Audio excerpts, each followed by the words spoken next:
सालेपट में peoples party तरफा कराची में लॉन्ग मार्च लाइ गुणोताल का नाज़िम समो भमरो की अगवानी में सालेपट खां सवे गाड़ियुनि जो काफ़िलो रवानो।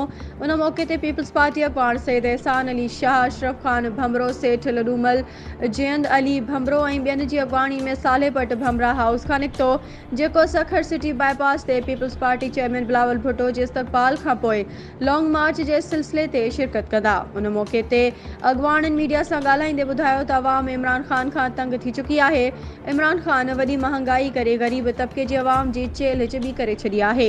माण्हू ख़ुदकुशियूं करण ते मजबूर आहिनि। पीपल्स पार्टी ग़रीबनि जो हमदर्द हॾ ॾोखी जमात आहे, जेको इमरान जी हुकूमत खे केरे अवाम खे छुटकारो हासिल कराईंदी।